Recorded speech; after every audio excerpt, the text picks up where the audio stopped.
여기 자세하게 써있으니까 이거 보고 하시면 돼요. 안 하고 싶은 학생들은 안 해도 상관없습니다. 안 해도 상관없긴 한데 되도록이면 해주세요. 이 수업 끝나고 나는 저를 다시는 안 보겠다. 이런 학생들은 안 해도 상관없는데 혹시나 수업 끝나고 나중에 또 저를 볼 일이 생길지도 모르는 그런 학생들은 이 자기소개서 제출하지 않으면 나중에 저를 못 볼 수 있습니다. 그러니까 되도록이면 제출해 주시면 됩니다. 뭐 간단한 하기 싫으면 되게 간단하게 해서 제출해도 되고요. 그래서 어떻게 쓰는지는 뭐 대충 나와 있고 3월 말까지 시간 많으니까 천천히 하시면 되고요. 그다음에 약간 인센티브가 있어요. 그래서 우리 자기소개서를 아주 잘 쓴 학생에게는 가장 잘 쓴 학생 한 명을 뽑아서 무조건 A 학점을 주는 거예요. 학점이 B 플러스 R인 경우에 뭐 B이든 C이든 상관없이 A 학점을 주려고 하고, 그 다음에 공동 2위는 몇 명이 될지 모르겠는데 제가 봐서 잘했다 싶은 그런 것들은 학점이 B 플러스 이하인 경우에 한 학점씩 올려주겠습니다. B 플러스면 A로, B면 B 플러스로 이런 식으로 한 학점 올려줄 생각이에요. 그러니까 좀 잘해서 제출해주시면 좋겠습니다. 그냥 제가 좀 학생들에 대해서 좀 잘 알고 싶어가지고 하는 건데, 학생들 글쓰기나 그런 아니면 혹은 뭐 스스로를 되돌아보는 계기가 될 수도 있고, 혹은 뭐 글쓰기 능력을 한번 시험해 볼 수도 있고, 뭐 여러 가지로 좋은 것 같아요. 그러면 오늘 수업 3장 하도록 하겠습니다. 우리 지난 시간에 2장까지 끝냈고 수요 공급에 대해서 간단하게 배웠고, 그 다음에 탄력성에 대해서 좀 심도 있는 이야기를 해봤죠.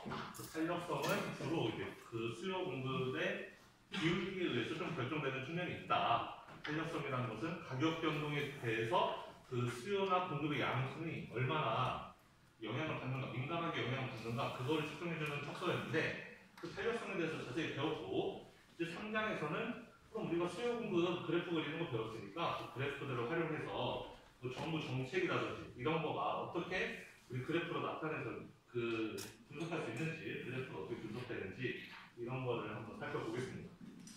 일단 지난 시간에 컨슈머 서플러스와 프로듀서 서플러스라는 거에 대해서 배웠어요. 각각이 뭐였냐면 수요곡선이 나타내는 것은 우리 수요자들의 윌링리스 투 페이를 나타낸다고 했어요. 내가 기꺼이 낼 수 있는 가격. 내가 콜라 한 병에 1,000원까지는 내가 내고 사 먹을 수 있겠다 하는 그런 가격. 그런데 내가 기꺼이 내려는 가격하고 실제로 팔고 있는 시장 가격은 다를 수가 있다고 했죠. 나는 1,000원까지 낼 용의가 있는데 시장에서 800원에 판다. 그러면 나는 200원어치는 왠지 내가 좀 공돈 생긴 것 같은 그런 기분인 거죠. 난 200원 이제 더 추가적으로 행복한 거죠. 1,000원까지 낼 수 있었는데 800원밖에 안 내. 그럼 200원 왠지 그냥 돈 남는 느낌이잖아요. 그런 걸 컨슈머 서플러스라고 부르는 거예요. 내가 내려고 했던 가격보다 시장 가격이 더 싼 경우에 그 차이만큼이 컨슈머 서플러스고, 프로듀서 서플러스도 똑같이 생각하면 공급자가 내가 원래 팔려고 했던 가격, 나는 뭐 콜라 한 병에 한 1,000원 정도에 팔겠어 라고 생각했는데 1,000원이면 팔게 라고 했는데 남들 파는 거 보니까 시장 가격이 1,500원에 형성돼 있어요. 그럼 나는 1,000원에 팔아도 행복했는데 남들 다 1,500원에 파니까 나도 같이 1,500원에 파는 거죠. 그럼 나는 500원 왠지 공돈 생긴 것 같은 느낌이잖아. 1,000원에 팔았어도 되는데 500원 더 받고 팔았으니까 500원 생긴 거죠. 그런 개념이 프로듀서 서플러스예요. 윌링리스 셀하고 실제 마켓 프라이스의 차이가 그 프로듀서 서플러스가 돼서 그걸 그래프로 나타내면 수요 곡선과 시장 가격 사이에 있는 그 부분이 노란색 삼각형 부분이 컨슈머 서플러스, 수요자 잉여가 되겠습니다. 그 다음에 프로듀서 서플러스도 역시 공급 곡선과 시장 가격의 그 차이 부분, 이 삼각형 부분의 넓이, 이게 프로듀서 서플러스, 공급자 잉여가 돼요. 여러분 삼각형 넓이 구하는 건 알죠? 600 곱하기 6p 나누기 2 하는 거. 여러분들이 이 삼각형의 넓이를 구하면 그게 바로 서플러스가 되는 거예요.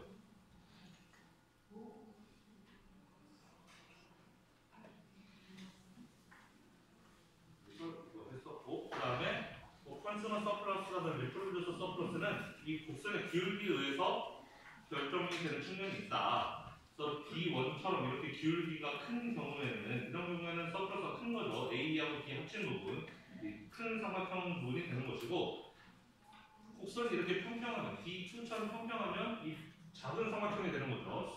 그 컨스머 서플러스가 작게 되는 거죠. 우리가 좀 상식적으로 생각을 해봐도 D2 같은 경우는 뭐냐면 이거는 이 수요가 굉장히 일레스틱한 거죠. 탄력적인 거죠. 가격이 조금만 올라가도 나는 안 사겠다. 대부분의 수요자들이 나는 저 가격 아니면 안 사겠다라고 맘먹고 있는 그런 상태가 D2가 되는 거죠. 그러면 나는 이 가격 아니면 안 사먹겠어. 그거보다 좀만 비싸도 난 안 사먹겠어 라는 거죠. 윌링리스 페이가 굉장히 낮은 거죠. 그러니까 내가 느끼는 추가적인 행복이 별로 없는 거죠. 컨스머 서플러스 작은 거고 D1 같은 경우는 상대적으로 인일레스틱한 거죠. 비탄력적인 거죠. 가격이 좀 비싸져도 나는 여전히 사먹겠어. 그런 여유 있는 그런 태도니까 서플러스가 좀 더 큰 거죠. 난 좀 비싸도 사먹을 건데 싸게 파네? 그럼 개꿀 이렇게 되는 거죠. 그래서 서플러스가 더 크다라는 겁니다. 자, 그리고 이제 지금부터 이제 이런 것들을 많이 하게 될 텐데 이 마켓 이퀄리브리엄이 바뀌는 경우에 서플러스가 어떻게 바뀔 것이냐에 대한 것을 이제 앞으로 남은 시간 동안 쭉 할 거예요. 또 저기는 하나의 예가 있는데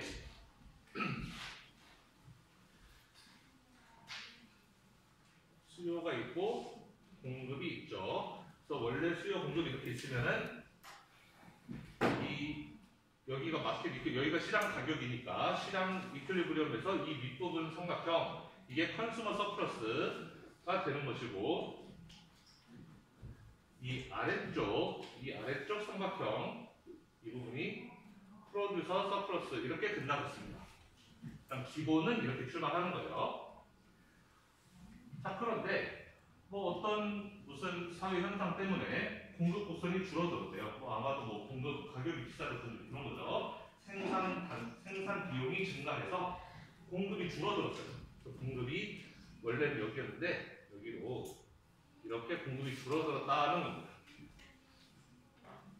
그러면 이제 새로운 마켓 이퀄리브리엄이 생긴 거고 여기를 기준으로 이 위에가 새로운 컨슈머 서플러스 여기를 기준으로 이 아랫부분이 프로듀서 서플러스가 되는 거죠. 그래서 이전에는 원래 공급 곡선 상에서는 큰 삼각형, 큰 빨간색 삼각형이 컨슈머 서플러스 아래쪽에 큰 파란색 삼각형이 프로듀서 서플러스 근데 공급 곡선이 왼쪽으로 이동하면서 균형점이 이렇게 왼쪽 위로 이동하게 되었더니 여기로 바뀌었더니 이제는 이 삼각형이 자그마한 삼각형이 컨슈머 서플러스 아래쪽 삼각형이 프로듀서 서플러스가 됩니다. 그러면 저기는 A, B, C, D 이렇게 구역을 하나 나눴잖아요. 자, 그럼 이 구역을 보면서 생각해 봅시다. 처음에 원래 공급 곡선 S1을 기준으로 하면 여기 제가 마우스로 찍고 있는 부분 이 부분이 마켓 이퀄리브리엄이죠. 여기 기준으로 이 큰 삼각형이 컨슈머 서플러스라는 거예요. A, B, C, D 합친게 되겠죠. 이 큰 삼각형 A, B, C. 그래서 여기 오른쪽에 써 있는 거예요. 컨슈머 서플러스 B4, 그러니까 S1 공급이 S1일 때 A, B, C, D 합친 게 컨슈머 서플러스다라는 거고. 그 다음에 역시 여기 같은 기준으로 이 아래 삼각형이 프로듀서 서플러스가 되겠죠. 지금 이 나누는 공간으로 보면 이 FG가 이 프로듀서 서플러스가 되겠습니다. 오른쪽에 보면은 프로듀서 서플러스 B4는 이 FG 더한 거다 라는 거죠. 제가 그린 그림으로 하면은 큰 삼각형 그리고 아래쪽 큰 삼각형이 되는 것이고 그 다음에 이제 공급선이 왼쪽으로 이동했어요. 왼쪽으로 이동해서 이제 새로운 이퀄리브리엄이 여기서 발생했습니다. 여기가 새로운 이퀄리브리엄이고 그러면은 이 위쪽의 삼각형, 이 A만큼의 삼각형이 새로운 컨슈머 서플러스가 되는 거죠. 그래서 여기 오른쪽에 보면은 컨슈머 서플러스 애프터는 A만 남는다. 원래 A, B, C, D였는데 이 밑에 이만큼 사다리꼴만큼 날아가고 위에 A만 남는다라는 식으로. 그 다음에 프로듀서 서플러스는 여기 역시 새로운 기준으로 새로운 이퀄리브리엄에서 이 아래쪽 삼각형만큼 여기 삼각형 빨간색 삼각형만큼이니까 B하고 E 합친 거가 되겠죠. B하고 E 더한 것이 프로듀서 서플러스 애프터가 된다라는 거죠. 그러면 여기 식만 다 있으면 여기만 다 있으면은 컨슈머 서플러스는 A, B, C, D에서 A만 남았고, 그 다음에 프로듀서 서플러스는 E, F, G에서 B 더하기 2가 됐죠. B 더하기 2가 됐네요. 자, 그러면 일단 프로듀서 서플러스 중에서 이만큼은 날아간 거죠. F 더하기 G만큼은 프로듀서 서플러스가 날아간 거예요. 그래서 여기 로스트 TS라고 써있습니다. 프로듀서 서플러스가 FG만큼이 날아갔죠. 얘는 날아갔어요. 날아갔고, 그 다음에 컨슈머 서플러스 중에 CD, 얘도 날아갔어요. 얘도 날아갔습니다. 없어졌죠. 그래서 로스트 인 CS죠.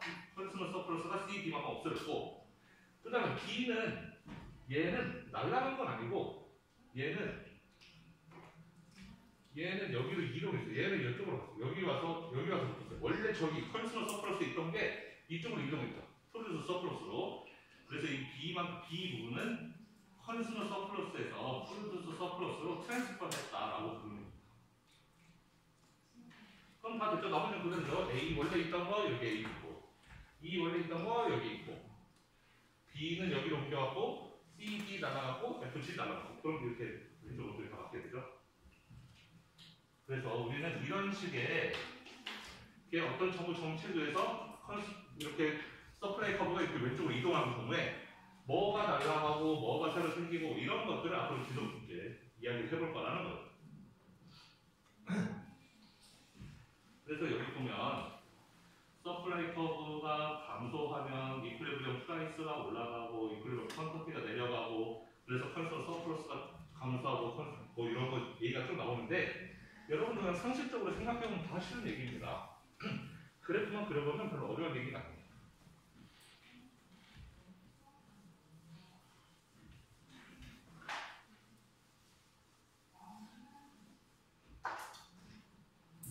첫 번째 건 방금 해봤으니까 그러면 여기 오른쪽에 있는 거 한번 해볼까요? 디맨드 커브가 감소했을 때 디크리스 인 더 디맨드 커브를 해보죠. 디맨드 커브가 이렇게 있고 서플라이 커브가 이렇게 있을 때 디맨드 커브가 감소했어요. D 프라임은 더 작아졌어요. 네, 이쪽으로 이동한 거죠. 왼쪽으로. 디크리스 인 디맨드는 왼쪽으로 이동했다는 뜻이에요. 자, 그럼 여기 보면은 이퀄리브리엄 프라이스랑 퀀터티 원래 여기 있던 게 여기로 이동한 거죠. 지금 원래 이퀄리브리엄 여기였는데 디맨드 커브가 왼쪽으로 이동하면서 이제 새로운 이퀄리브리엄 여기가 됐어요.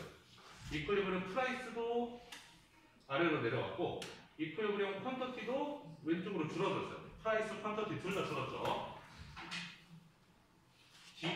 이퀄리브리엄 프라이스를 디크리스 시켰고 이퀄리브리엄 퀀터티도 디크리스 시켰어요. 즉 균형이 왼쪽 아래로 내려갔다. P도 작아졌고 Q도 작아졌다라는 것이고 그 다음에 서플러스 개념은 서플러스는 원래 이퀄리브리엄 여기에서는 서플러스가 이 큰 삼각형이 컨슈머 서플러스 이 아래 좁은 삼각형이 프로듀서 서플러스였죠. 그런데 새로운 균형에서는 삼각형들이 다 작아져요. 이제 왼쪽으로 이동했으니까 삼각형이 이만큼이 컨슈머 서플러스 이만큼이 프로듀서 서플러스 이렇게 되니까 둘 다 서플러스가 작아졌다. 그래서 서플러스는 기본적으로 이퀄리브리엄 퀀터티가 오른쪽으로 증가하면 서플러스는 둘 다 증가하고 퀀터티가 감소하면 서플러스는 둘 다 감소하는 거예요. 여기 보면은 서플라이가 감소하는 경우에 이퀄리브리엄 퀀터티가 감소했죠. 이퀄리브리엄 퀀터티가 감소하면은 즉 균형점이 여기에서 여기 왼쪽으로 이렇게 이동하게 되면은 그러면 삼각형들의 크기는 작아질 수밖에 없다는 거예요. 오른쪽으로 이동해 삼각형이 커진다는 거죠.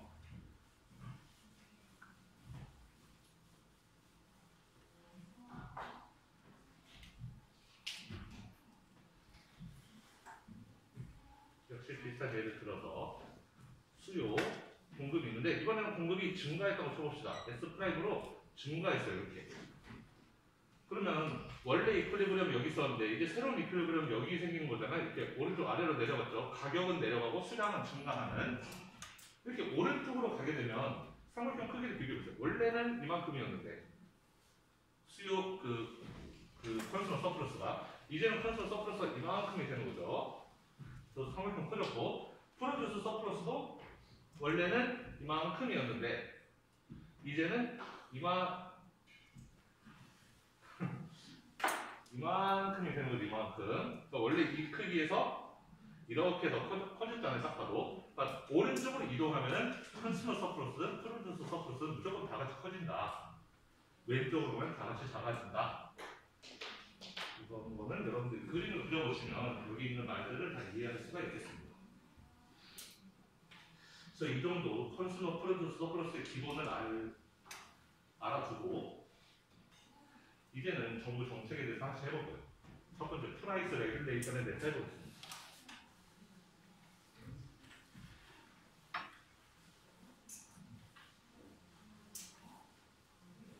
가장 처음에 나온 거는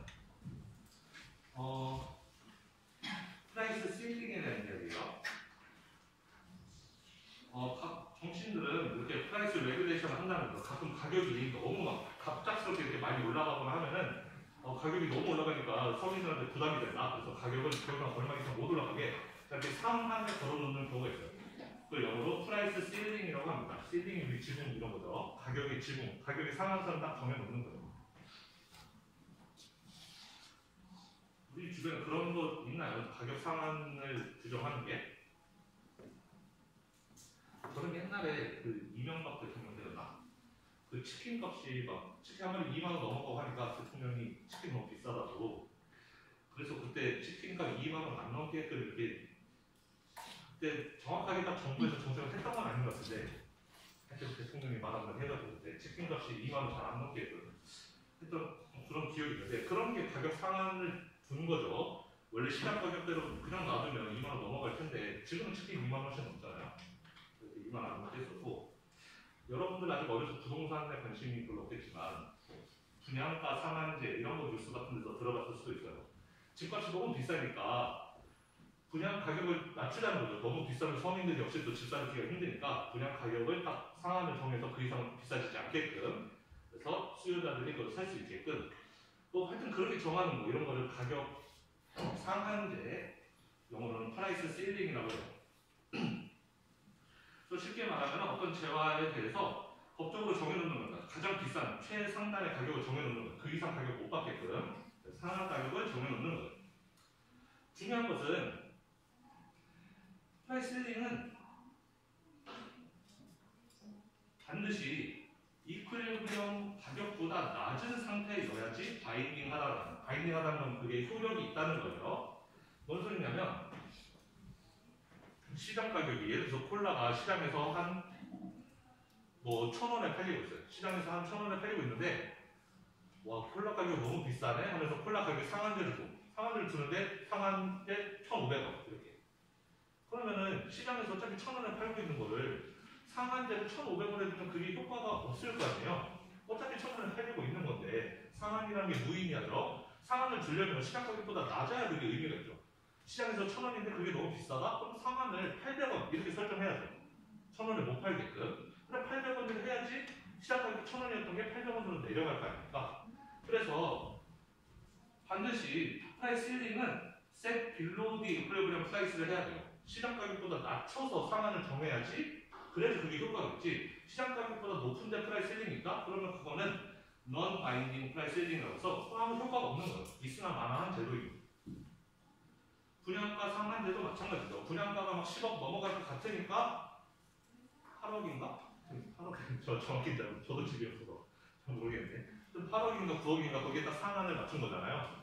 만약에 분양가가 2억 3억인데 상한가 8억 뭐 이러면 이건 의미가 없는 거죠. 분양가가 10억 넘어가니까 집값 너무 비싸다. 이렇게 10억 넘는 집을 우리가 돈 벌어서 어떻게 사? 이거를 8억으로 해주자. 가난한 사람도 살 수 있게 그렇게 이제 상한제를 정하는 거죠.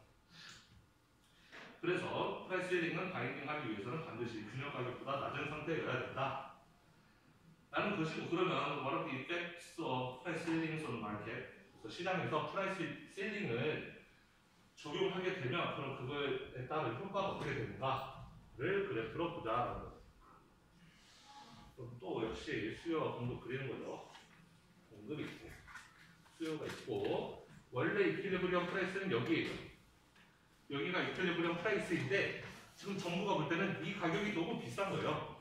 그래서 이 가격대로 하면은 사람들이 부자 사람들은 저거 사먹겠지만 가난한 사람들은 저거 못 사먹는다. 그래서 가격을 상한을 정해놓자. 이 가격 이상 받지 못하게끔. 그럼 상한을 여기다 정하면 안 된다는 거죠. 원래 이렇게 정하면 원래 가격보다 더 비싸져 버리는 거니까 상한은 그렇게 하는 건 의미가 없고, 상한을 정하려면 이 아래에다가 책정을 해야 된다. 시장에서 1,000원에 팔리고 있는 게 너무 비싸다 느끼면은 800원으로 딱 걸어야 된다는 거죠. 상한을. 딱 아래에다가 프라이스 실링을 걸었어요. 여기가 프라이스 실링 지점이에요. 여기는 마켓 이퀄리브리엄인 거고. 그러면 무슨 효과가 발생하는지 봅시다.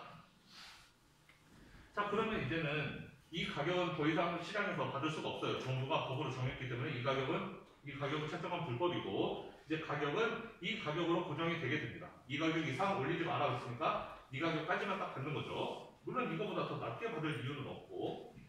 자, 그렇게 되면 이 가격에는 물론 수요자들은 이만큼 많지만 이만큼 많이 살 수가 없어요. 왜? 이 가격에는 공급이 이만큼밖에 없거든요. 공급 곡선이 이러니까. 그러니까 딱 이만큼밖에 공급이 이루어지지 않기 때문에 사는 사람도 딱 이만큼밖에 못 사는 거죠.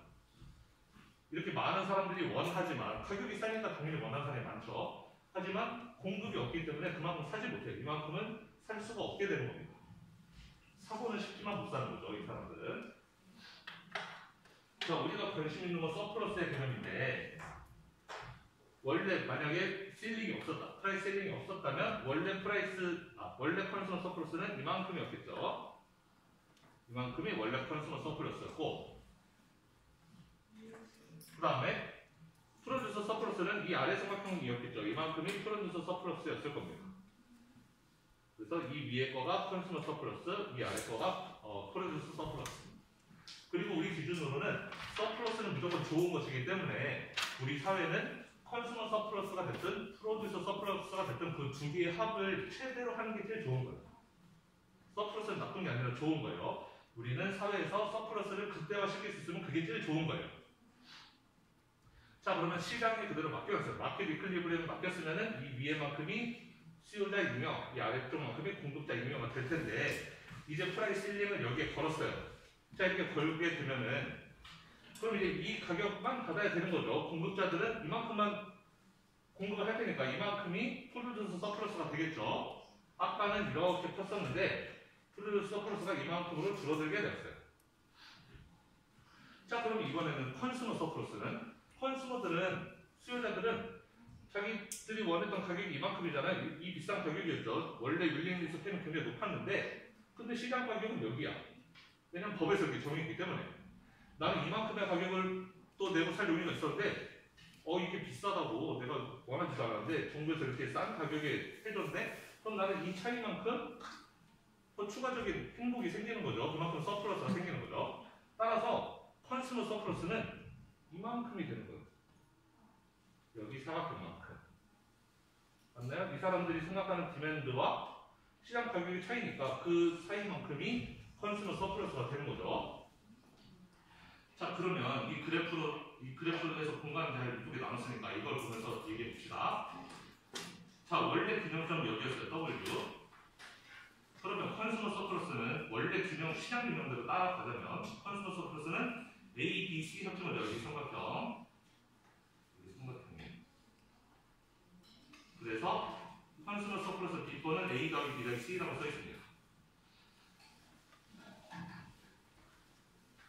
그 다음에 프로듀서 서플러스는 원래대로 하면, 여기 시장 균형대로 하면은 여기 W를 기준으로 이 아래 삼각형이니까 아래 삼각형 해보면은 DEF가 되겠죠. 그래서 프로듀서 서플러스 B번은 DEF예요. 그래서 컨슈머 서플러스는 A, B, C였고 프로듀서 서플러스는 DEF였는데, 자, 이제 이게 어떻게 바뀌나 봅시다. 자, 이제 실링을 여기 8달러에 정했죠. 아래쪽에 8달러로 프라이스 실링을 정했어요. 이제 이 가격 이상 못 받아요. 가격 상한이 여기 있습니다. 자, 그럼 프로듀서 서플러스는 이 아래 삼각형이라고 했죠. 8달러보다 아래쪽에 있는 공급 곡선과의 사이. 그래서 F만 남아요. 프로듀서 서플러스는 F만 남습니다. 그 다음에 컨슈머 서플러스는 여기가 이제 새로운 시장 가격인데 프라이스 셀링 때문에 발생한 8달러 위로 있는 수요 곡선까지의 그 거리, 그 공간만큼이 컨슈머 서플러스가 되니까 A, B, B 합친 거가 되겠죠. 이 큰 사각형. 자, 새로운 컨슈머 서플러스는 여기 이만큼이 된다고, 이만큼이 된다고 그러니까 저 그립을 하면은 A, B, B가 되겠습니다. 얘는 A, B, D 이렇게 된다는 거죠. 자, 그럼 뭐가 없어졌고 뭐가 새로 생겼고 이거는 이제 분석해 보면 되죠. F는 그대로 와 있고 A, B 그대로 와 있고 그 다음에 이 D가 여기 D로 옮겨갔죠. 이렇게 옮겨갔어요. 그럼 없어진 부분은 여기 C 날라가고 여기 E 날라갔죠. 그래서 이 날라간 부분 C랑 E가 날라갔잖아요. 이 C 없어졌고 E 없어졌단 말이에요. 이 날라간 부분을 이거 매우 중요한 단어예요. 데드웨이트 로스라고 부릅니다. 데드웨이트 로스는 이 가격 상한제 때문에 없어져 버린 잉여 부분이 이 가격 상한제를 하기 전에는 전체 합친 잉여가 A, B, C, D, E, F 만큼이 다 전체 잉여였잖아요. 수요자 공급자 합치면 A, B, C, D, F가 원래 있었던 전체 잉여였는데 둘 합친. 근데 프라이스 세일을 하고 나니까 전체 잉여가 이만큼만 남았어요. A, B, D, F만. A, B, D, F만 남게 되니까 그러면 A, C, D, F에서 A, B, D, F가 나오면은 여기 C랑 E는 날아가잖아요. 그렇죠? 그 프라이스 세일링 때문에 날아가 버리는 부분, 여기로 치면 이만큼의 삼각형, 이 삼각형 부분을 데드웨이트 로스라고 부릅니다. 굉장히 중요한 단어예요. 그래서 이 데드웨이트 로스라는 것은 마켓 이디피션시 때문에 발생하는 토탈 서플러스의 감소량이라는 것이죠. 이 프라이스 실링 같은 이런 정책을 하게 되면은 결국은 시장에 이니피션시가 발생한다는 거예요. 비효율이 발생한다는 거죠. 그래서 그만큼 사회적 잉여가 날아가요. 컨슈머 서플러스건 프로듀서 서플러스건 간에 어쨌든 그 둘 합친 값이 우리는 최대가 되면 좋은데 시장에 맡겼을 때 그 값은 최대가 되는 것이고 시장에 뭔가 레귤레이션을 걸게 규제를 하게 되면은 그 중에 일부는 없어져 버린다. 날아가 버린다. 그 날아가 버린 부분을 데드웨이트 로스라고 부르고 그 다음에 트랜스퍼하는 부분이 있어요. 여기 D는 프로듀서 서플러스였는데 이게 컨슈머 서플러스로 옮겨갔어요. 자리를. 그렇죠. 여기 C, D는 그냥 날아가 버리고 없어져 버린 거고 D는 없어진 건 아닌데 프로듀서 입장에서는 자기는 잃어버린 거고 컨슈머 입장에서는 없던 게 새로 생긴 거예요. 그래서 그 부분은 트랜스퍼라고 부르는 겁니다. 그래서 트랜스퍼는 프로듀서로부터 컨슈머스로 옮겨가는 그런 서플러스 혹은 바이스 버사는 거꾸로해서 마찬가지라는 거죠. 컨슈머에서 프로듀서로 가든 프로듀서에서 컨슈머로 가든 어쨌든 잉여가 한쪽 그룹에서 다른 쪽 그룹으로 옮겨가는 거. 그거를 트랜스퍼라고 불러요.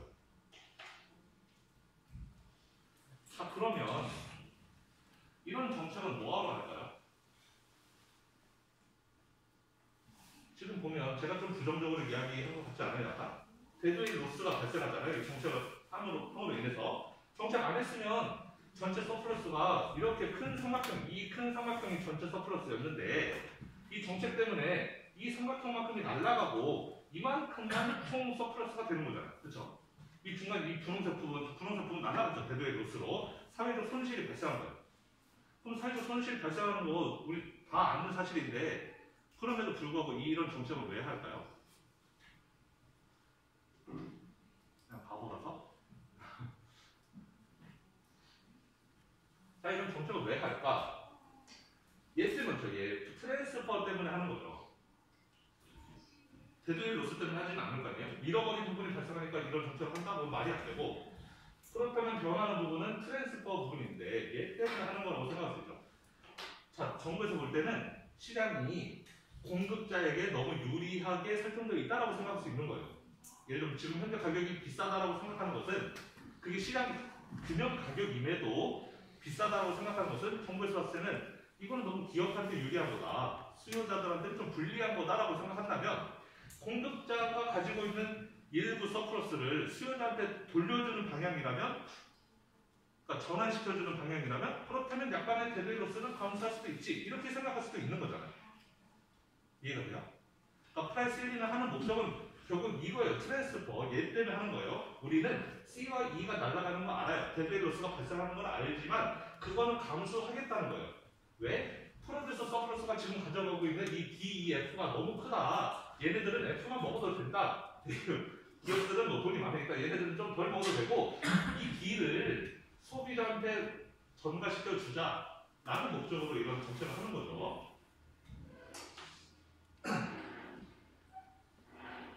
그래서 이런 프라이스 레귤레이션은 결국은 트랜스퍼를 우리는 예상하고 이런 정책을 하는 것이고, 하지만 이런 정책을 할 때 대부의 로스가 발생하는 부분은 우리가 감수해야 된다. 사회 전체적으로 보면 어쨌든 손실은 손실인 거예요. 우리가 손실이라고 이야기할 수 있는 것은 어쨌든 전부 다 합친, 컨슈머 프로듀서 서플러스를 합친 부분이 일부분 날라가버리기 때문에, 없어져버리기 때문에 우리는 손실이라고 부르는 겁니다. 이렇게 대부의 로스가 발생한다는 거. 자, 그러면 데드웨이 로스가 발생하는 건 알겠는데, 이게 데드웨이 로스나 혹은 이 트랜스퍼 같은 것들이 일레스티시티에 의해서 영향을 받는다라는 겁니다. 서플라이와 디맨드의 일레스티시티가 상대적인 그 데드웨이 로스와 트랜스퍼의 상대적 크기를 결정한다라는 거예요. 그러니까 일레스티시티가 그만큼 중요한 거예요. 우리가 지난 시간에 그렇게 열심히 시간을 들여서 했던 부분이. 자, 뭐 굳이 여기 그림 나와 있으니까 이 그림을 보고 할게요. 자, 지금 왼쪽 그림은 수요와 공급이 인일레스틱한 거예요. 기울기가 클수록 우리는 인일레스틱이에요. 비탄력적이라는 거죠. 사람들이 가격에 대해서 별로 민감하지 않은 거예요. 자, 오른쪽은 그래프가 수요 공급 모두 일레스틱한 거예요. 그래프가 굉장히 완만하죠. 이 오른쪽 그래프는 수요자와 공급자 모두 가격에 대해서 매우 민감한 거예요. 가격이 조금만 올라도 수요가 팍 떨어지는, 공급이 팍 떨어지는 그런 것들입니다. 자, 그러면은 두 그래프 모두 지금 현재 시장 가격이 10달러에 형성되어 있어요. 둘 다. 얘도 10달러, 오른쪽도 10달러죠. 둘 다 10달러에 가격이 형성되어 있는데, 정부에서 판단했을 때 지금 공급자들이 너무 이득을 많이 보고 있다. 가격이 너무 비싸다. 이런 가격이 비싸니까 우리 프라이스 셀링을 2달러 낮춰서 8달러에 설정하자라고 한 거예요. 그래서 가격을 2달러 낮췄습니다. 8달러로 이렇게 한 거죠. 자, 왼쪽은 이렇게 해놓고 보니까, 그러면은 이 8달러, 여기에 공급국선 여기서 만나고, 따라서 이제 여기가 이제 새로운 시장 균형이 되는 거죠. 또 공급자들은 여기서 생산을 하고, 수요자들은 이제 이만큼 역시 사게 되니까, 데드웨이 로스는 이 오른쪽 분홍색만큼 발생하게 되고, 트랜스퍼는 이 차이만큼이 트랜스퍼가 됩니다. 앞에 그림이랑 잘 비교해서 보세요. 여기서도 프라이스 힐링을 했을 때 이 오른쪽 분홍색 부분이 데드웨이 로스였고, C가 2 한 거, 여기가 데드웨이 로스, 그리고 이 왼쪽 부분 여기 D만큼 원래 분명 가격과 새로운 가격의 차이만큼, 이 사각형만큼이 트랜스퍼가 되는데, 프로듀스 서플러스에서 트랜스퍼로 옮겨오는, 자, 똑같은 그림 그린 거예요. 자, 이렇게 보니까 왼쪽과 오른쪽 비교했을 때 눈으로만 봐도 알 수 있죠. 오른쪽은 데드웨이 로스가 훨씬 커요. 왼쪽에 비해서. 그리고 우리가 중요하게 생각하는 트랜스퍼는, 그러니까 정부가 이 제도를 시행하는 목적이기도 하죠. 트랜스퍼. 그 부분은 왼쪽은 훨씬 큰데 오른쪽은 훨씬 작단 말이에요.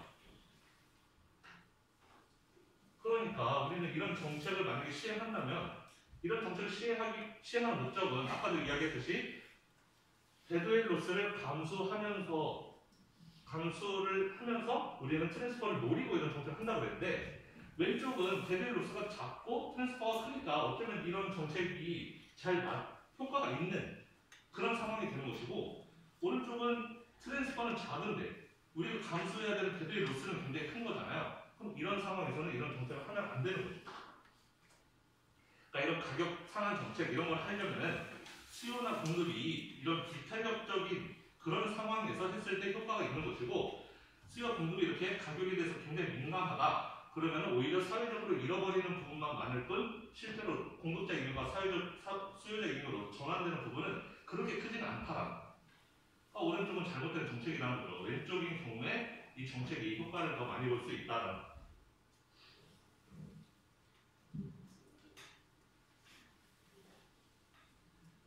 자, 그리고 이번에는 뭐 비슷한 건데 이거는 반대 거를 해볼게요. 이번엔 프라이스 플로어라는 거예요. 이거는 가격 상한제가 아니고 거꾸로죠. 가격 하한제죠. 플로어는 바닥이니까 가격의 하한을 제한을 주는 겁니다. 그래서 영어로 프라이스 플로어라고도 부르고 다른 말로는 프라이스 서포트라고도 부르는데 어쨌든 가격의 하한을 정해놓는 거예요. 지금 이 시장 가격은 너무 싸기 때문에 이거보다 더 비싸게 하한을 둬야 된다라는 거죠. 우리 주변에 그렇게 가격의 하한을 주는 거 보이나요? 아마 여러분 그 덕을 많이 보고 있을 텐데. 최저임금 이런 게 이런 예가 되겠죠. 임금 같은 거를 그냥 시장에 맡겨두면 아마 편의점 친구들이 저희가 5,000원 안 넘을 거예요. 아마 시장에 맡겨두면 거의 한 5,000원 그 정도로 될 텐데 지금 그 사람들이 받는 서민들이 받는 임금이 너무 낮다라고 정부에서 판단하는 거죠. 그래서 임금을 더 높이자. 최저임금을 딱 설정해서 8,000 얼마로 설정해서 그 밑으로는 임금을 내리지 못하게끔. 그래서 프라이스 플로어도 똑같아요. 바인딩 하려면은 이퀄리브리엄 프라이스보다 위에 있어야 돼요. 시장에서 주려고 하는 임금이 한 5,000원대인데 최저임금은 2,000원으로 한다? 그건 뭐 있으나 마나한 제도죠. 시장에서 5,000원 정도 주려고 하는데 임금을 8,000원 이렇게 올려야지 이제 그 불량 업주들이 5,000원 안 주고 8,000원 주게 되는 거잖아요. 그래서 프라이스 플로어는 이렇게 균형 가격보다 위에다 설정해야 되고 그 아래에 있으면 그거는 넌 바인딩하다, 있으나 마나한 제도다라는 겁니다. 자, 그럼 프라이스 플로어를 하게 되면 어떤 효과가 있는가? 이것도 그림을 똑같이 그려보면, 자, 이 그림 보면서 설명하면, 자, 원래대로라면 이 가격이 지금 500원이 형성됐어요. 시장 가격이. 여기 공급 곡선 S가 있고 수요 곡선 D가 있죠. 그래서 D와 S가 만난 지점이 여기예요. 여기에서 가격이 500원에 형성되어 있습니다. 그러면 컨슈머 서플러스는 A, B, C가 되겠죠. 그 다음에 프로듀서 서플러스는 D, E, F가 되는 것이고 원래 시장 균형에서는. 근데 프라이스 플로어를 보세요. 지금 500원 너무 싸다. 공급하는 사람들한테 이건 너무 손해다라는 거예요. 우리 뭐 쌀이나 뭐 그런 곡식 혹은 그런 거에도 이런 가격 하한 제도를 많이 하죠. 가격이 너무 싸질 것 같으면 딱 가격을 정말 그 밑으로 싸지지 못하게끔 정하는 게 있어요. 어쨌든 공급자들한테 이건 손실이 너무 크니까 공급자들한테 좀 유리하게 해주자. 가격을 좀 비싸게 해주자라고 해서 프라이스 플로어를 이렇게 주는 겁니다. 위에다 1,000달러 이렇게 하는 거죠. 자, 그럼 가격이 1,000달러로 비싸지면 공급하겠다는 사람들은 많아요. 이 Y만큼. 한 30명 정도가 공급하려고 해요. 가격이 비싸니까 너도나 다 팔고 싶지만 하지만 시장에 수요가 없죠. 가격이 너무 비싸서. 수요는 이만큼밖에 없어요. 10명밖에 없어요. 자, 그러면은 팔고 싶어서 물건 이만큼 만들어놔도 어차피 안 팔리니까 팔리는 거 딱 이만큼이고 이게 여기가 새로운 시장 균형이 되는 겁니다. 이만큼만 수요자들이 살 테니까. 그러면 새로운 컨슈머 서플러스는 이 A만큼이 남겠죠. 이제 이 위니까 이 새로운 시장 가격과 수요 곡선의 그 사이 부분이니까. 그 다음에 프로듀서 서플러스는 이 가격과 공급 곡선의 사이 이 부분, 이 공급 곡선과 이 위에 여기의 차이니까 B, D, F가 합쳐지게 되겠죠. 자, 그러면 여기서도 이 그림을 보고 똑같이 해보면 컨슈머 서플러스는 원래 A, B, C가 있었고 프로듀서 서플러스는 원래 D, E, F가 있었는데 근데 이제 프라이스 플로어 때문에 컨슈머 서플러스는 위에 A만 남게 됐죠. 위에 A만 남고 프로듀서 서플러스는 여기 프라이스 플로어하고 이 공급 곡선의 차이니까 이 공간만큼이 남게 되는 거죠. 이만큼이.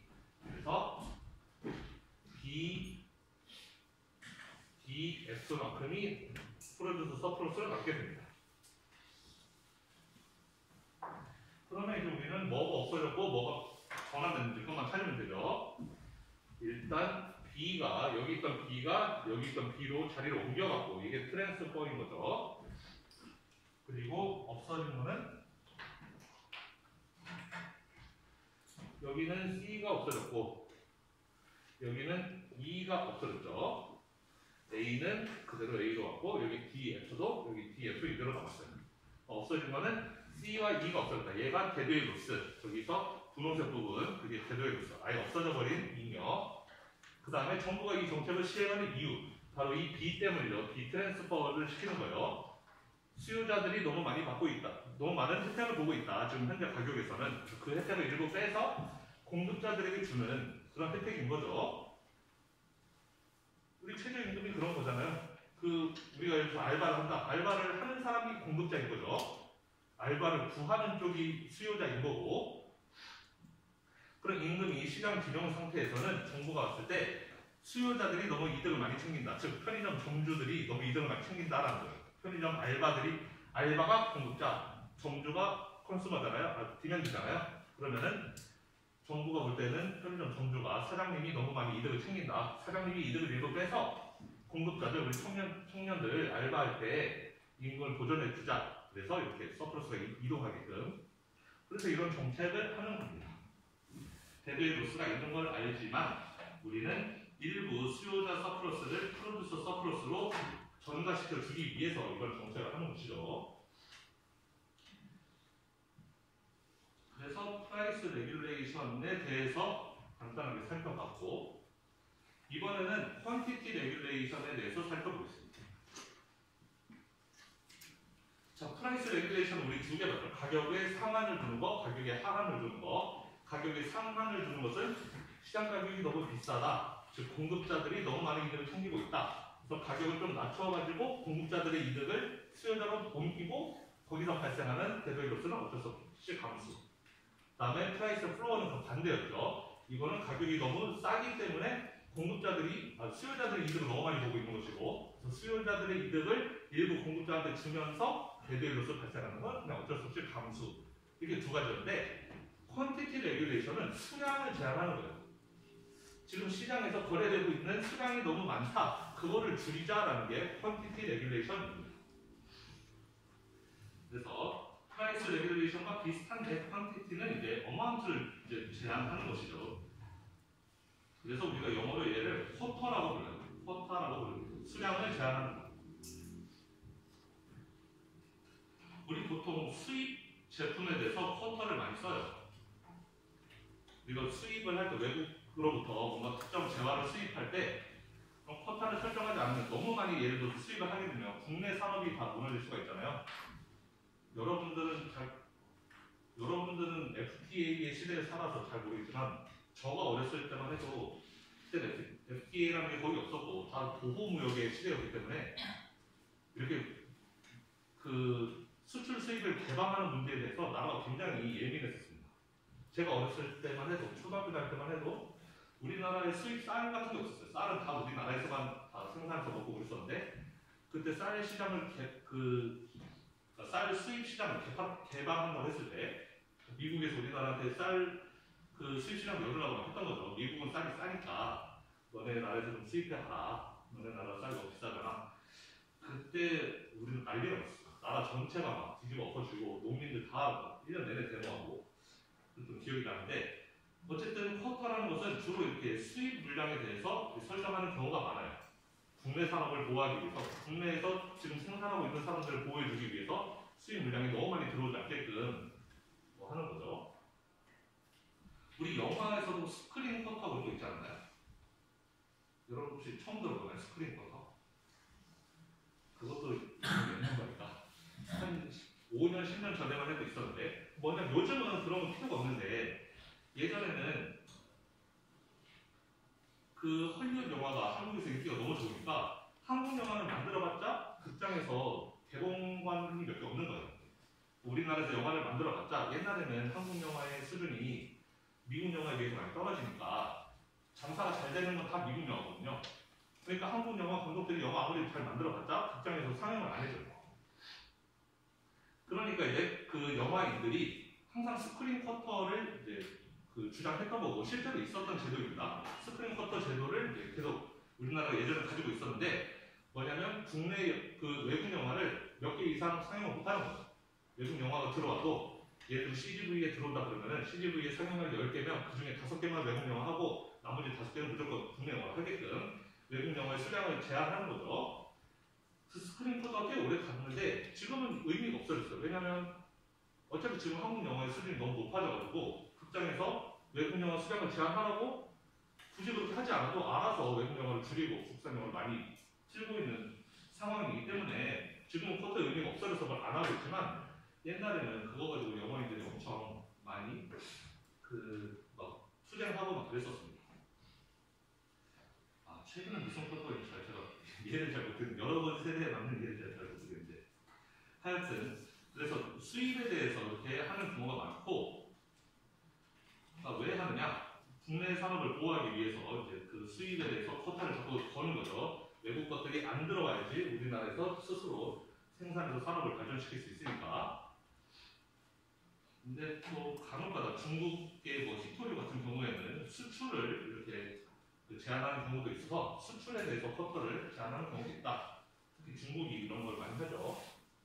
얼마 전에 요소수도 그랬었고 중국이 요소수가 이제 자기 나라에 쓸 적은 없으니까 우리나라로 수출을 막았었잖아요.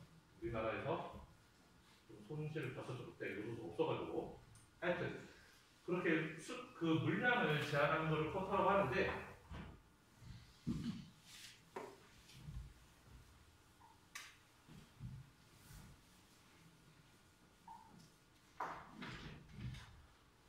그러면 물량을 제한하면 어떤 일이 발생하느냐? 수요와 공급이 있고 원래 시장의 균형은 여기인데 이만큼이 원래 생산이 되고 거래가 되어야 되는데 물량을 딱 이 선에서 끊었다는 거죠. 딱 이 정도까지만 생산하고 그 이상은 생산하지 말라고 딱 이렇게 한 거예요. 자 그러면 자 원래 컨슈머 서플러스, 프로듀서 서플러스는 원래 시장 가격에서 이 위에 삼각형, 아래 삼각형 이거는 쉽고 그럼 이제 새로운 이렇게 쿼터를 걸었을 때 가격은 어디서 설정되느냐? 자 물량을 이렇게 제한했을 때 공급자들이 하려고 하는 가격은 여기 있고 수요자들이 사겠다고 하는 가격은 여기 있어요. 그럼 가격은 어디서 형성될까요? 가격은 여기에서 형성됩니다. 돈 내겠다고 하는데 그 가격을 안 받을 이유가 없는 거잖아요. 공급자들은 이 가격이면 내가 생산을 하겠다라는 거죠. 더 비싸게 팔 수 있으면 당연히 더 비싸게 파는 거죠. 굳이 그 찬스를 안 쓸 이유가 없는 거죠. 그래서 공급자들은 이걸 비싸게 팔기 때문에 실제 거래된 가격은 이 가격이라고 봐야 돼요. 그렇게 되면 이렇게 그 퀀터티 레귤레이션이 있고 나면 그럼 수요자 컨슈머 서플러스는 이만큼만 남게 되는 거죠. 가격이 여기니까. 그 다음에 프로듀서 서플러스는 이렇게 커지게 됩니다. 그래서 아까 똑같은 분석을 하면 컨슈머 서플러스는 원래대로라면 큰 삼각형 A, B, C였고 그 다음에 프로듀서 서플러스는 원래대로라면 아래쪽 큰 삼각형 D, E, F였는데 근데 이제 쿼터를 하게 되면 여기에 쿼터를 썼어야 되는데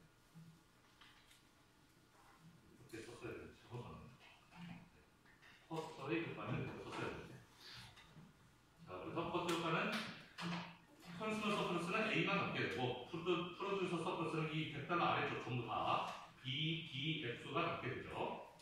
그래서 뭐가 없어졌고 뭐가 새로 생겼나 이것들을 살펴보면은 C, E가 날라갔어요. 얘가 대조의 로스로 날라갔고 없어졌고 그 다음에 B는 컨슈머 서플러스에서 프로듀서 서플러스로 옮겨갔다. 그래서 결론적으로 보면 이 퀀터티 레귤레이션은 이 프라이스 플로어하고 거의 똑같아요. 얘는 가격의 하한을 설정했고 얘는 수량을 최대 수량을 설정한 거예요. 그 수량을 적게 설정하고 얘는 가격을 높게 적도로 설정하고 이렇게 한 건데 결과적으로 보면 그림은 똑같습니다.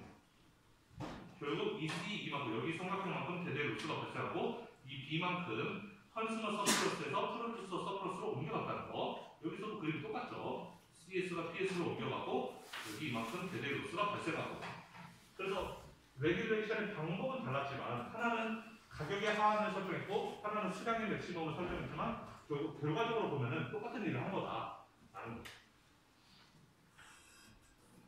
결론은 똑같다라는 것이고 그럼 지금까지는 좀 재미없는 거였었는데 이제 지금부터는 좀 더 재밌는 거 세금에 대해서 보겠습니다. 여기서부터는 약간 좀 더 어려울 수도 있어요.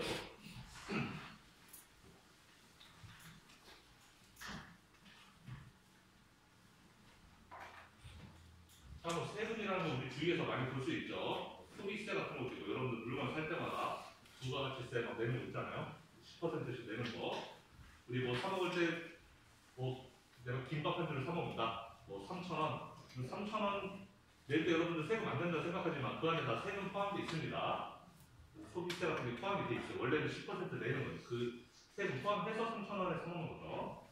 우리가 뭐 물건 하나 사 먹을 때마다 세금 내고 또 월급 받으면 또 세금 내고 그 다음에 자본시장에서도 우리가 그 주식시장 같은 데서도 우리가 소득이 생기면 자본이득이 생기면 세금 내죠. 우리 부동산 같은 경우에 내가 집을 2억에 샀다가 3억에 팔았어요. 그럼 1억만큼 차익이 발생했죠. 그거에 대해서 양도소득세라는 이름으로 세금을 냅니다. 우리 지금 이 양도소득세를 주식시장에서 이거를 과세할까 말까 가지고 논의가 엄청 많죠. 논의가 많은 거 같나요? 주식을 해본 학생들이라면 그래도 논의해도 잘 텐데. 하여튼 지금 이 캐피탈 게인, 그러니까 자본이득에 대해서 과세를 자본이득에 대해서 과세를 하는 거. 내가 싸게 사서 비싸게 만약에 주식을 10,000원에 사서 20,000원에 팔았으면 그 차익 10,000원만큼 소득이 발생하는데 그거에 대해서 과세를 할 거냐 말 거냐.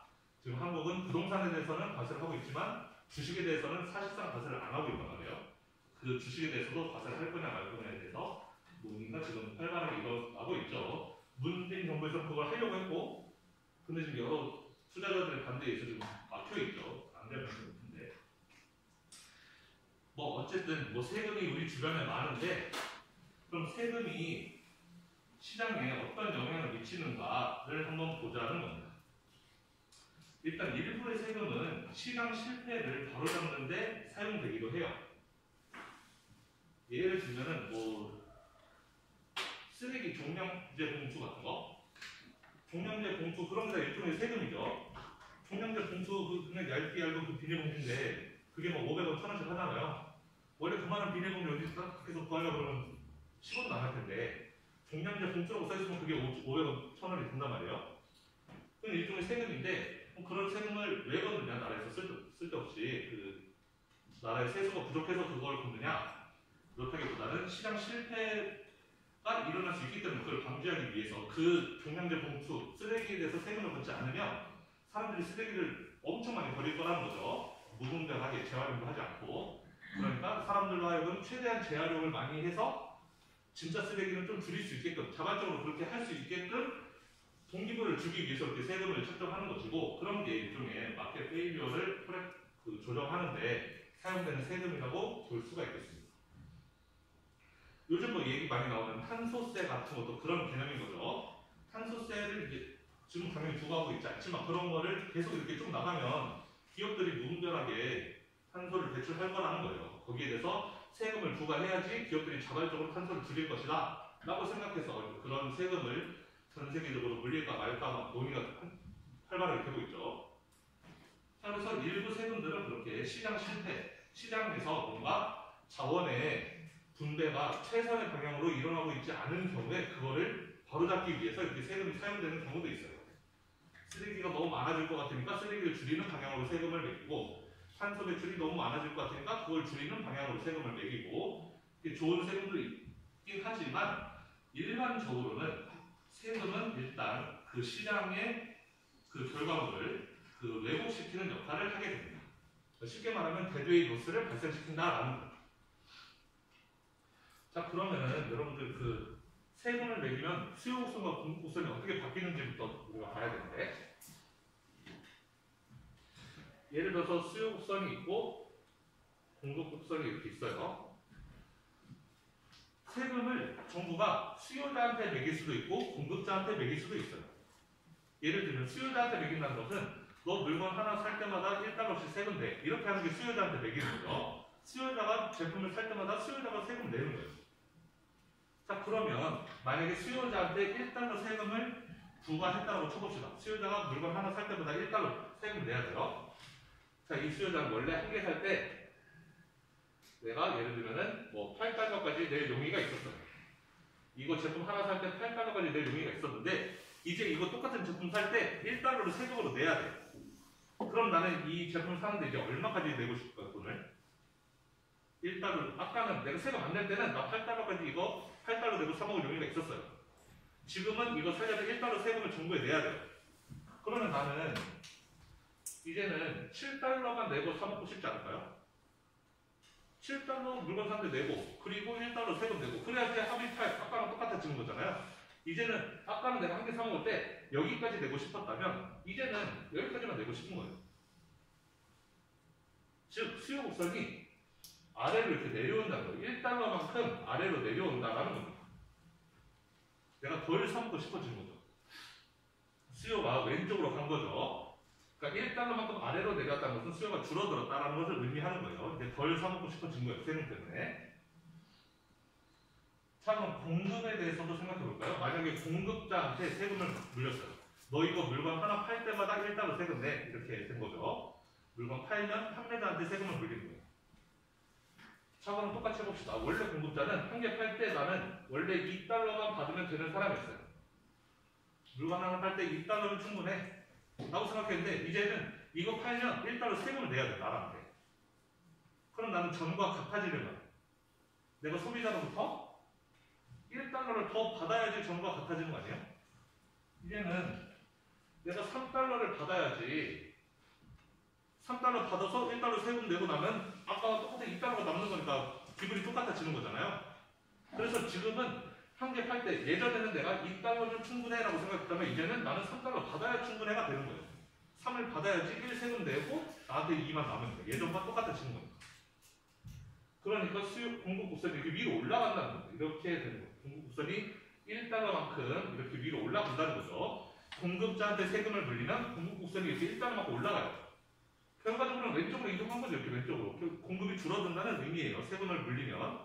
수요도 똑같이 수요자한테 세금을 물리면 사고 싶은 마음이 떨어져요. 예전보다 돈을 덜 내고 사고 싶어요. 왜? 이 차이만큼 세금으로 내야 되니까. 그러니까 수요가 줄어든다라는 겁니다.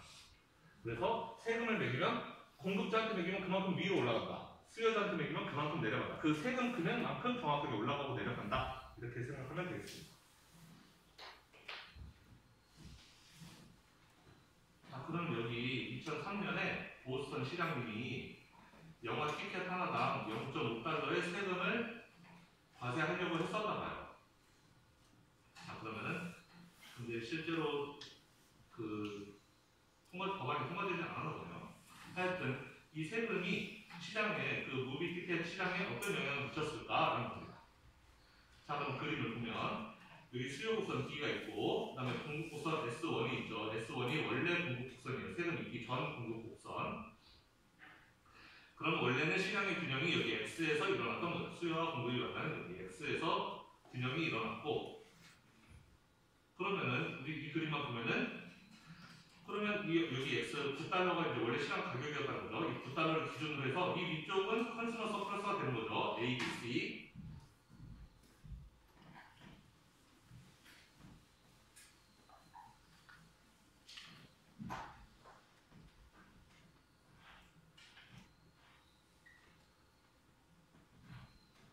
자, 원래 수요와 공급이 이렇게 있었으면은 여기 기준으로 이 위에는 컨슈머 서플러스, 이 아래는 프로듀서 서플러스가 됩니다. 이건 우리가 다 배웠던 거죠. 컨슈머 서플러스는 원래 그래서 저 그림에서 A, B, C였어요. A, B, C가 컨슈머 서플러스였고 프로듀서 서플러스는 원래대로 하면은 이 아래 삼각형이니까 D, E, F죠. 이 큰 삼각형 하면 D, E, F가 프로듀서 서플러스였습니다. 그런데 정부가 세금을 매겨서 그 0.5달러만큼 세금을 매겼다고 했으니까 공급 곡선이 0.5달러만큼 올라가게 되는 거예요. 문제는 누가 세금을 낸다고는 잘 안 써있네요. 그게 써있어야 원래는 정확한데 세금을 얘가 내면 수요자가 내면은 수요 곡선 아래로 내려가는 거고 공급자가 내면 공급 곡선 위로 올라가는 건데 여기는 그 말이 정확하게 써있지는 않지만 밑에 그림 보면은 공급자가 내는 걸로 되어 있나 봐요.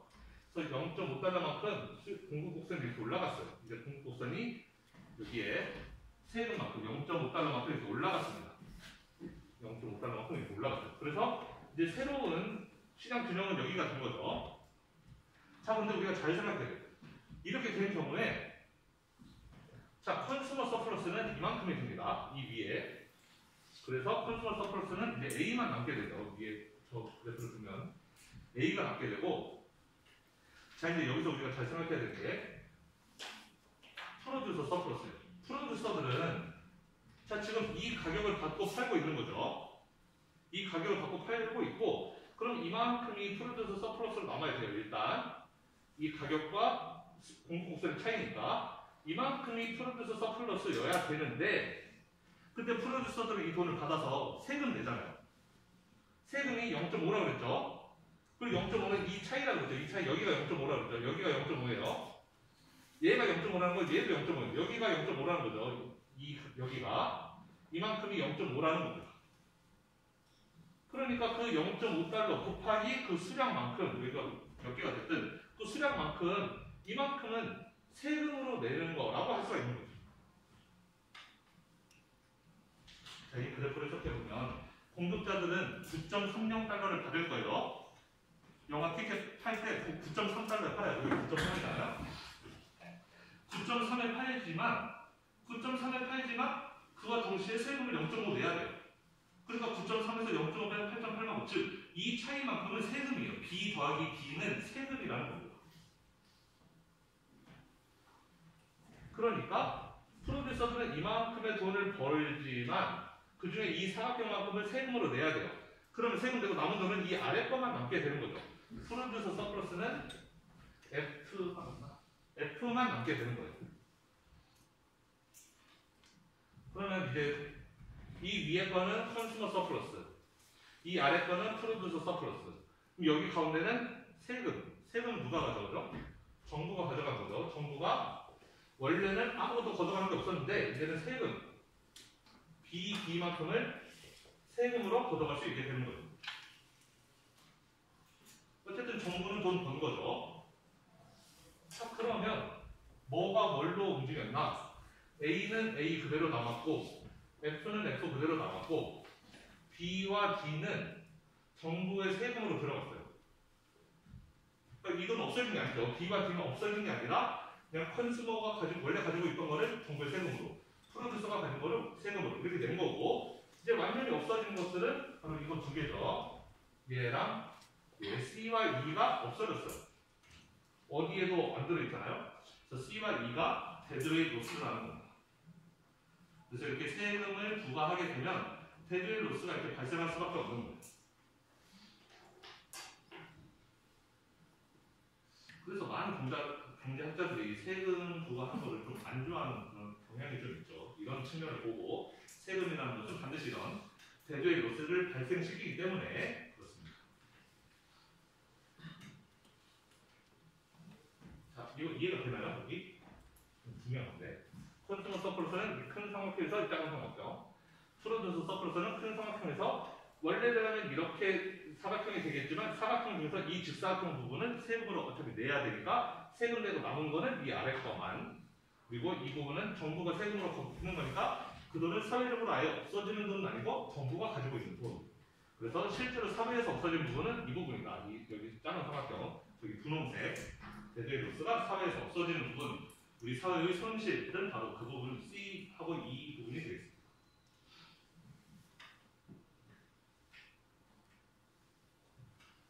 자, 그러면 세금은 이렇게 데드웨이트 로스를 발생시키는 거죠. 결국에는 세금이라는 걸 매기면은 균형보다 수량이 더 줄어들기 때문에 그래요. 균형에서 발생했던 그 Q가 더 왼쪽으로 줄어들기 때문에 그만큼 그 데드웨이트 로스가 발생할 수밖에 없다. 당연하겠지만 세금이 크면 클수록 데드웨이트 로스는 더 커진다. 이 안에 그림은 뭐냐면 세금이 만약에 T1이었다면 데드웨이트 로스는 이 F밖에 없을 텐데 세금이 T2 이렇게 컸다면 그럼 데드웨이트 로스는 이렇게 커진다라는 거죠. 그래서 이 밑에 문제를 보면 퀘스천을 보면 여기 represents the consumer surplus with the T1이죠. T1일 때, 텍스가 T1일 때는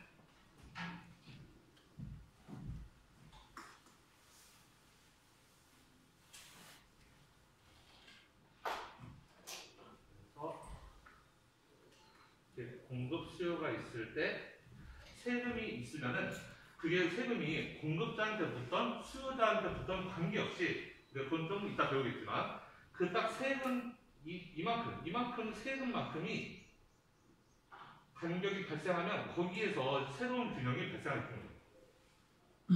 그 세금을 공급자한테 만약에 이 세금이 만약에 1달러다라고 한다면은 이 1달러를 공급자한테 붙여서 공급선이 이렇게 가든지 아니면은 수요자한테 붙어서 수요선이 이렇게 내려가든지 어쨌든 관계없이 이 간격이 1달러가 되는 곳에서 새로운 균형이 발생한다는 거죠. 어쨌든 새로운 균형이 여기서 발생하면 대류의 로스는 딱 그 오른쪽 이 삼각형만큼이 되는 거예요. 그래서 T1일 때, 세금이 T1일 때 컨슈머 서플러스는 이만큼 F만큼이 대류의 로스가 되고 그 위 삼각형 A 더하기 B 더하기 C가 컨슈머 서플러스가 되겠죠. 그 다음에 세금이 만약에 T2라면 T2가 세금, 이만큼이 세금이라면 대류의 로스는 이렇게 큰 삼각형이 될 것이고 그 다음에 B, B, G가 세금, 그 다음에 A만큼이 컨슈머 서플러스 남겠죠. 답은 A, B, C하고 A, C가 되겠습니다.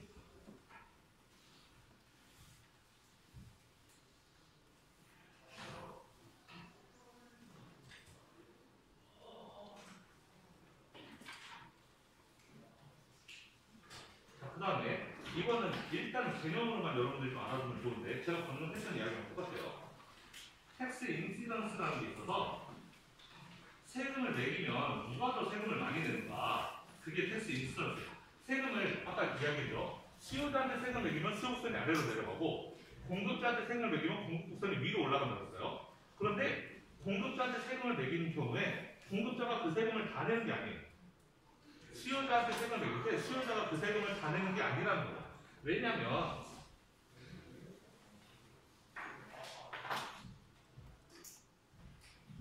공급국선, 수요국선이 있을 때 예를 들어서 수요자한테 세금을 매겼다 칩시다. 수요자한테 세금을 매겨서 수요국선이 이렇게 아래로 내려갔어요. 이만큼 세금을 내라 그래서 국선이 아래로 내려갔어요. 자, 그러면 균형이 여기에서 여기로 바뀌었잖아요. 이렇게 바뀌어왔죠, 균형이.